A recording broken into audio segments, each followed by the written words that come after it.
welcome to the Thriving in the NHS huddle.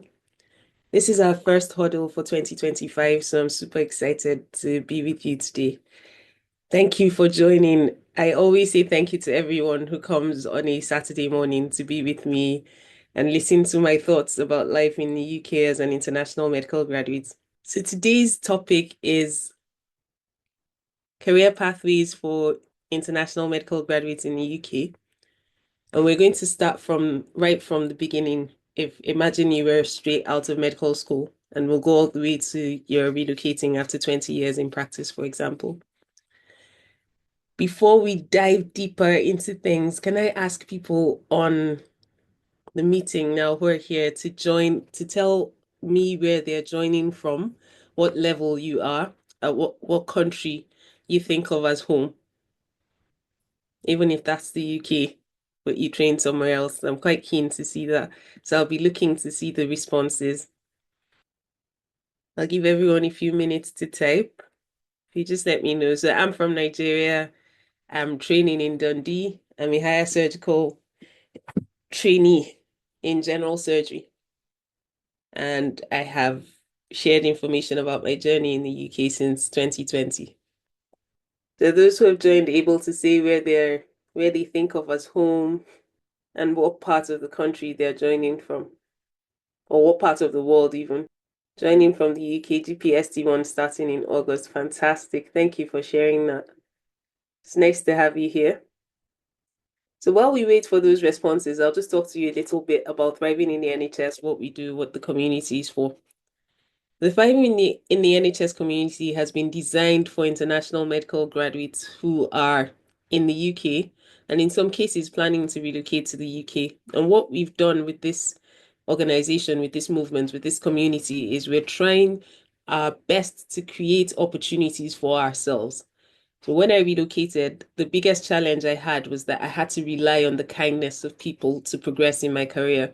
And that meant that I was thankfully, I have a very um I find it easy to develop relationships with people. So based on that, I was able to establish these relationships and the grace of God. I was able to establish these relationships and achieve a lot of things. But I found it very unfair that I had to rely on kindness and there wasn't a system to support me in the way I felt other people were being supported. And that's the goal of thriving in the NHS. The journey starts from the book. The Thriving in the NHS book is a beginner's manual to starting a career in the UK. And that book provides information about everything from driving to maternity leave. And I would recommend it to anyone who's starting. It's available on Amazon. And the other things we do are the community meetings. So we have our Thursday teaching sessions on the first and third Thursday of every month. They're free to attend, free to deliver teaching. All you have to do is volunteer. You get your certificate of delivering teaching as well as feedback from your teaching session. And in that way, we're able to build our portfolios. We're looking to establish our research groups this year where we'll meet together, we'll share ideas for research. You'll find research partners that you can work with across the country. The other thing that we're looking to do this year is the Maiden Conference, which I will talk to you about in the course of the meeting. So I've had one response for where people are joining from, and we'll just continue from there. So what are we talking about today? We're introducing the Thriving in the NHS community, which I've just done. And we're going to talk about the training structure in the UK, how you access it depending on where you are in life. We're going to talk about the outcomes from training. We'll talk about alternative routes if you don't go the training pathway. We'll talk about job applications, how to make your application stand out, challenges that you can face as an IMG in the UK. We'll talk about your portfolio and what that is and how you build that. And then if you are at the point where you're considering other countries, how do you navigate that? And then we'll talk about the Thriving in the NHS conference. Okay. I'll ask for 1 second just so I can sort something out. Please excuse me. Thank you for your patience. So We'll talk about the medical training structure, and we're going to break it down, assuming you're straight out from medical school. So straight out of medical school, your options are the foundation program in the UK, and that's a 2-year program. You have your F1 and your F2 year, and you get on this program by applying through the UK Foundation Program Office. The key thing to note about this is that you will need to apply the year before. So say you're planning to start in August 2026, your application will go in 2025. Now, assuming you've had a year or two of experience and you want to come to the UK, you can start with what is called an F2 standalone program, which is the second year of foundation, and you get enrolled into the foundation, you follow the normal pathway, and you get a certificate.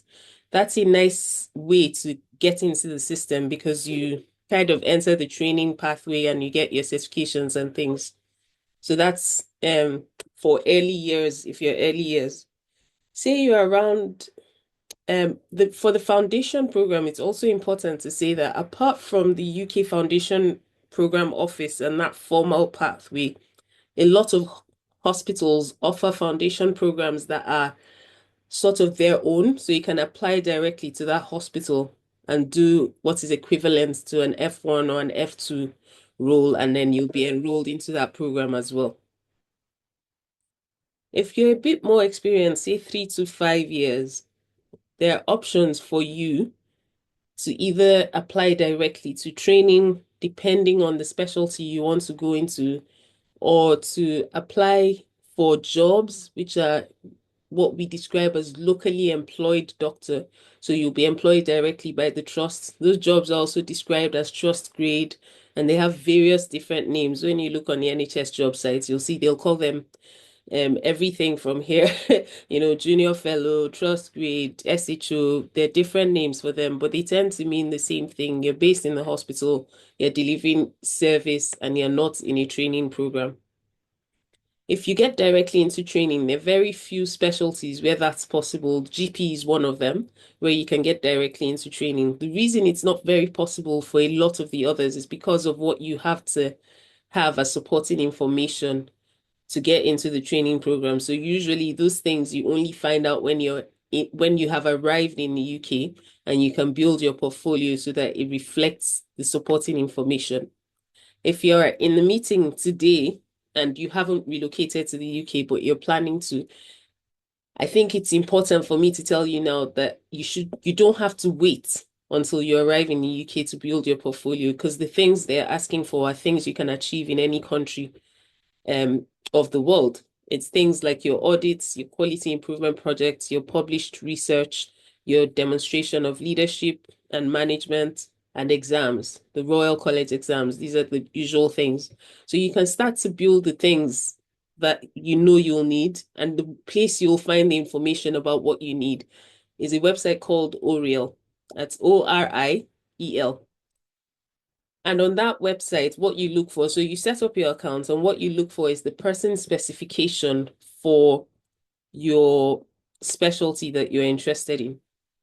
So, and you'll see many years worth of person specifications. It's worth looking through all of them because the requirements change every year.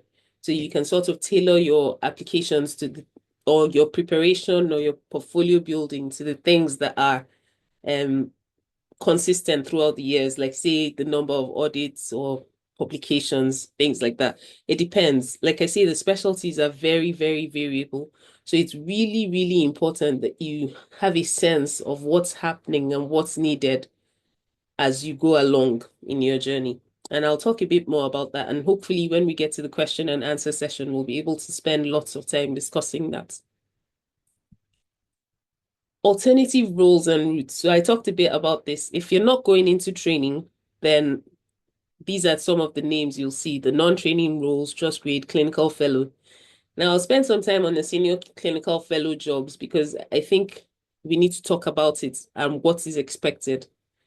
If you haven't been in a postgraduate training program in your home country and you've only worked, for example, in a private hospital, especially if it's a private hospital where you're not sure what the standards are, or like if it's not a structured program, I wouldn't recommend going into a senior clinical fellow role at first, and I'll explain why.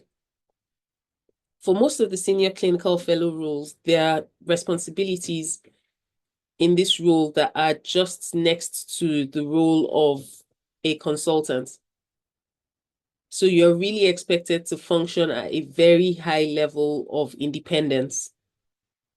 Now, you'll be practicing in a new country, so everybody knows that it'll take time for you to adjust. At the same time, people don't want to bear the burden of the time it takes for you to adjust. So it's important for you to really self-assess and decide if you can handle the independence that will come with this senior clinical fellow role. That said, if you find yourself in a situation where you feel capable and there are no problems, but you get into a place where people are not supporting you, then you should escalate early. I find a lot that international medical graduates come into the system and they struggle and they will only escalate for help or ask for help when the problems have become quite significant. So if you have any trouble at all, please speak out, reach out. There are lots of people now who are in this space supporting international medical graduates. So I'm going to talk about transitioning into training because I suspect that a lot of people want to learn about this, and we'll talk about it from the point of view of starting training if you're coming from outside the country or switching from a non-training job to a training job. And we'll start from the point of applying and what you need to know, what you need to do, how you go about it. So applying, if you know the specialty that you're interested in, then you should look at the application timelines. When do applications open? When is the deadline? And what do you need for the application? So that's step one. Once you have your timelines clear in front of you, then you can work toward them. Step two, what is the person's specification? What evidence are you going to have to demonstrate in order to be able to apply for this? So for some specialties like GP, you need to do the MSRA exam. Obstetrics and gynecology, you need the MSRA exam. Core surgical training, you need the MSRA exam. For other specialties, it's a different exam. So for example, IMT, you might need to do PACES and things like that. So it's really important to know what is required. Once you know what is required, the next thing is to have your map or your timetable right in front of you. So say, for example, if you need an exam, you need to know what dates in the year that exam is taken, and you need to know how those dates align with the application time frame. In that way, you're not running into last minute problems where you didn't realize that there wouldn't be an exam before your date, or say you fail the exam and there's no other opportunity to take it before the application, things like that. So you need to have clear timelines of what is expected. If you need support, things like your certificates of eligibility being signed off or letters and things like that, try and have all that sorted well before any deadlines so that you're not running around and you're not stressed. Okay, so those are the basic things around the application process. Now, for the application itself, if your specialty involves a form where you have to fill in some details or things like that, then you should give that form to someone who has experience and who's interested in your progress to look at to make sure you haven't made mistakes that might cost you the recruitment process. Once you've applied for the training, if there's going to be an interview for your training program that you've chosen, then you should practice, just start practicing once you've applied for the interview. And the reason is there isn't always the opportunity of a lot of notice before your interview date. So if you start practicing from when you've applied, then you'll be fine. You won't be in the last minute situation rushing. I speak about this from personal experience. When I applied for my training number, I was stressed and I was like, I'm not going to prepare until I know for sure. I'm not wasting my time. But it wouldn't have been a waste of time because that knowledge would serve me because the interviews tend to be like exams.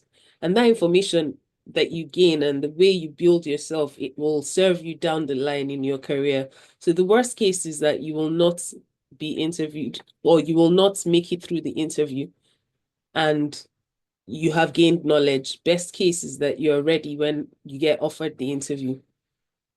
The last point I will make, I think is very crucial at this stage, is find a community. It's it's okay to try and do these things by yourself. Some people are able to do that. But if you find other people who are on this journey with you, who are able to, you're able to check with each other. Have you done this? Have you done that? Where are you up to? Things like that. It makes the process so much simpler. So I would really recommend that you find some people who are doing what you're trying to do to work with. I'll now talk about a different pathway. So before I go into this pathway, I think it's important that we talk about what is it that you're really trying to achieve? What's your goal? So if you get into a training program, by default, it means that you're aiming to be on the specialist register in that specialty. So it's either the GP specialist register or the specialty specific specialist register. If you get into training, that will be the outcome. And at the end of your training, you get a certificate, a CCT, certificate of completion of training. Okay. If you go into a training program, your career life are a bit out of your hands.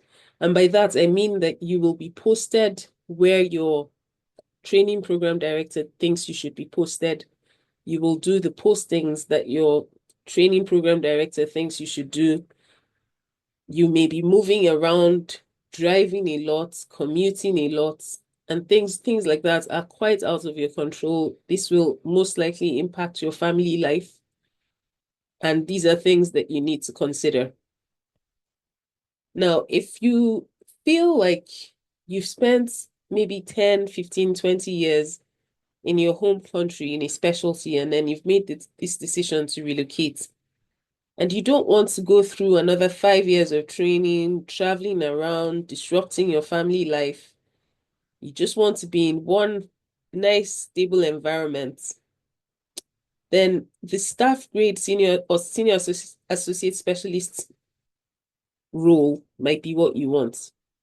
In that situation, you get offered the opportunity to stay in one place, so one trust, and in that trust, you're able to grow, develop your skills, you get to a point where you have independent practice, you have the opportunity to be an educational supervisor, you have lots of leadership opportunities available to you, including being the clinical lead. A lot of people take this option. Now, traditionally in the UK, this option was looked down upon and frowned upon, and most people thought that people only did this role if they failed at getting into training. There's a cultural shift around how people are thinking about this. A lot of people are now, it's now clear that this option gives you value for life, in terms of value for quality of life, in terms of your ability to stay in one community, build. You're not worried about where you're going to get a consultant job or a GP partnership job or things like that when you finish your training, because you already have a job, you're working in a unit where your role is already clearly defined, you have opportunities to grow. So a lot of people take this option, and with this option, you don't have to be on the specialist register so far as you have the requisite exams, skills, and knowledge for the roles and the care that you'll be delivering. Now, the CSER or the portfolio pathway is a pathway that runs parallel to the training pathway. So if you are going on this pathway, it means that your desire is also to be on the specialist register. And most of the time, the pathway to this will be through a locally employed doctor role. In order to do the CSER portfolio, or the CSER pathway, it's now called the portfolio pathway, you need to submit evidence to the GMC. The evidence you're submitting to the GMC is evidence of equivalence to having been in a training program. So if you go on the GMC website, you will see all the requirements, and you will also notice that they want that evidence to be in the 5 years before you submit the evidence. So if you're going to commit to the CSER pathway, then it means that you're committing to building consistently, and there will be no annual review of competency progression, which is what the people in training get every year. And every year when they get that, their performance is assessed against what their final goals are. And if any changes need to be made, those changes are made. If you need to understand yourself when you're making the choice about whether to go into training or to stay on the portfolio pathway. Are you able to self-motivate? How far can you push yourself?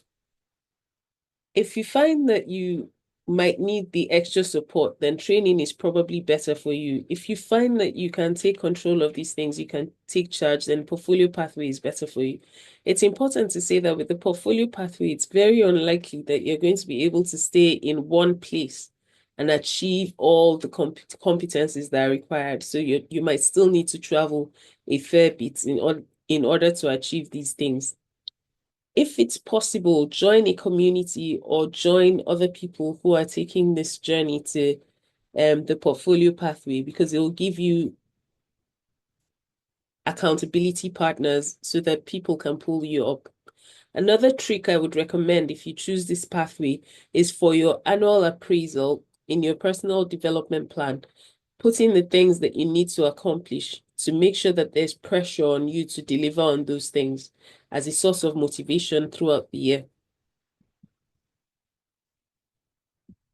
So we've talked about the things on this slide, so we'll move on to the job applications.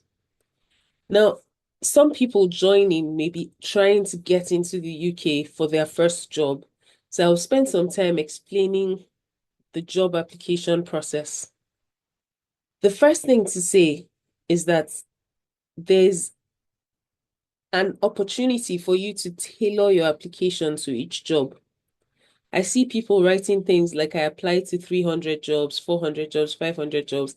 And my personal feeling is that quality beats quantity.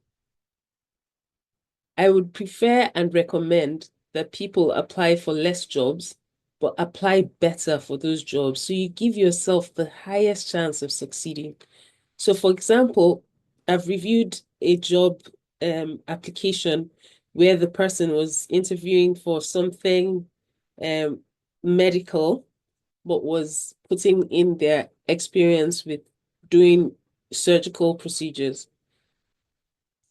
I'm not sure what the process is for weeding out candidates during the recruitment process. However, I'm fairly certain that the people who put the experience that is relevant to the role are more likely to be selected for the role.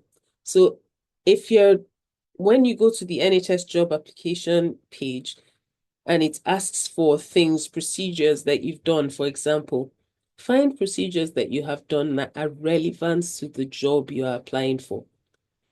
If you look at the jobs page, when you go to NHS jobs, there are two documents that are always attached. One is the job specification, and the other one is the person specification. Before you apply for the job, please read those documents. And what you're going to do once you've read the documents is you're going to marry your experience, the job description, the person specification, and you're going to marry all those things into your application to make sure that when you're applying, what you are saying is reflecting the person that they want to join them. And in that way, you increase your likelihood of being shortlisted to an interview. We've talked about for training how you can build how you can plan your timelines to make sure that you're meeting up with what is expected. But for The non-training jobs, there's also a seasonality to them. So if you find that you've struggled for a long time, then there are particular gaps you can take advantage of. So in August, we know that lots of people will be starting jobs, which means that people will resign and those gaps will start to become apparent. People will want at least 3-4 months to build on the people that will be applying. So you make sure that you're checking and you can take advantage of those openings that are coming up as people move into training. The next time frame that's very common is February because people will start jobs in August, in October, and in February. So keep an eye on those times. If you've struggled a lot, there will be more gaps during those seasons. Now, having talked about the entering into the UK system, the entering training programs, there's also the other side, which is the exit. So while you're doing your training program or while you're working on your portfolio pathway, be mindful of the fact that if you've gone these ways, then your plan is to get a consultant job or a GP partner job or, those kind of jobs. How are you building yourself to make yourself marketable when the time comes? What is unique about you? How are you going to stand out in comparison to your peers? What's the goal that you're setting to achieve? How are you preparing? So now there are organizations that support people with developing themselves when they're doing consultants applications. So you don't just practice on your own, you get support, you get coached so that you're more likely to succeed at your consultant interview. Think about that as a GP. If you're going to a GP practice as a GP partner, who is going to want to employ you? What are you going to bring to the practice? What is that unique skill? And you need to be doing these things, building these skills, networking while you're in your training so that when you get to that point, your options are not limited. So having spoken about life from that career perspective in the UK, and when we're talking about the career perspective at this time, we're focusing on the medical part of the career. The career is very all-encompassing, so there are lots of things to think about. But at this point, for this meeting, we're talking about the medical aspects of the career. And we've talked about training, we've talked about exiting training, we've talked about non-training jobs, we've talked about non-training options and not aspiring to the specialist register and going a different route. Now we're going to talk about the UK as a whole. What are the pros of a UK medical career? You have a structured training program. There are clear milestones, clear exits and entry points, national recruitment system, straightforward and streamlined insofar as you have the requirements. There's a lot of commentary at the moment about what happens to international medical graduates with regards to applying and prioritizing UK medical graduates over international medical graduates and things like that. So my advice would be keep working. It took some time for it to become equal footing where the resident labor market testing was taking off. But even before it was taking off, lots of IMGs got into training programs because they put in the work. So if you put in the work, the system is set up so that it's almost impossible to set you back if you've put in the work.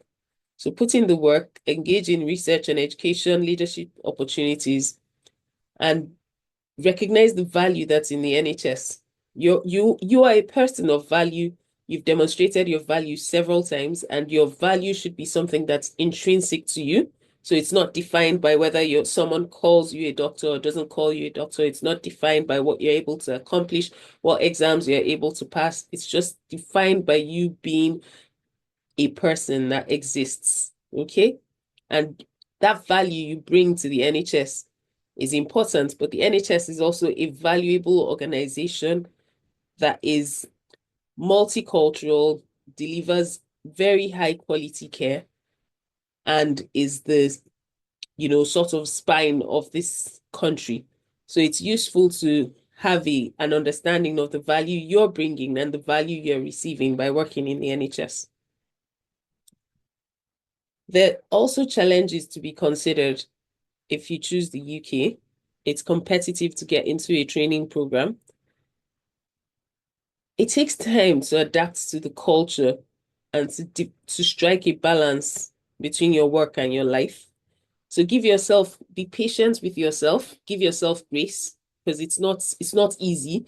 I don't think I've ever met anyone who said, "Oh, my transition to the UK was seamless. I've had the best time. Nothing's ever gone wrong." There must be people like that, but I've never come across them before. Everyone has a phase that they pass through before they feel confident, before they feel able. So give yourself time, give yourself grace. It takes time to navigate the GMC requirements and to understand what the exams are and things like that, which is why meetings like this and communities like this are useful because you can sound things out and you can ask people questions. Now, if you are considering other countries, it's useful to think about when and how, and I'll explain what I mean by that. So if you're undecided at the beginning of your career, you don't know what specialty you want to choose, but at that point, you know that you're not wanting to stay in the UK long term. Then what you want to do is use that um feeling to guide what specialty you choose because there's specialties where you can move around seamlessly without having to do exams in other countries or retrain or fellowships or anything. So think about those specialties if right at the beginning you know. If somewhere in the middle of your training you decide you want to move, then the thing that is important to do is to find out what exams that you're going to need and then start to build that into your routine so that it doesn't come to the end of the training and you're overwhelmed by your exit exams for that specialty. You're trying to pass this exam, pass that exam. Give yourself time. If you come to the end of your training and then decide that you want to move, then find out if your certificate will be acceptable, how many years of experience you need in your specialty before you're able to work where you choose, and things like that. There's always an opportunity to leverage your UK experience. So find out how your UK experience works in your favor. And then once you've done that, find somebody who's on that same journey, either a company that's offering this service or something like that. There'll be companies, there'll be subgroups, maybe people from your home country. There'll be people who are doing what you're doing. So find people to talk to. My biggest advice is never try to go things alone, whether that's exams or training or job applications. If you can get help, then take the help. Lots of people ask me a lot, how do you do all the things that you do? I take help. I'm never shy to ask for help. And when help is offered, I'm never shy to take it. So take help, look for help. Don't be quiet about what you're trying to achieve. Tell people. I have been so blessed and so fortunate with the opportunities that I have experienced and encountered because I spoke. I spoke about what I wanted to achieve, and people would hear that and would offer to help. So speak about what you're trying to do, and help will come your way. So that brings us to the end. I will talk a little bit about the Thriving in the NHS Mating Conference. But before I do, I mentioned during the discussion that we have a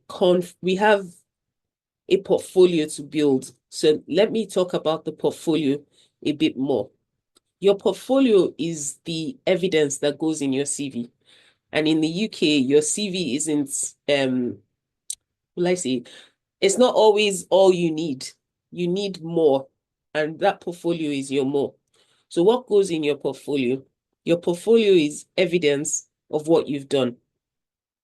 In a lot of specialties, during your training programs, there will be applications, either web-based or phone-based, where you upload your evidence during the training. If you're not in a training program, you're in a locally employed doctor role, then there'll be an appraisal system that will be shared with you. and you can also upload your evidence there. But I would also strongly recommend that you use your computer, your personal computer, to build your portfolio. So you attend a conference, you get your certificate of attendance, your certificate of delivering a presentation.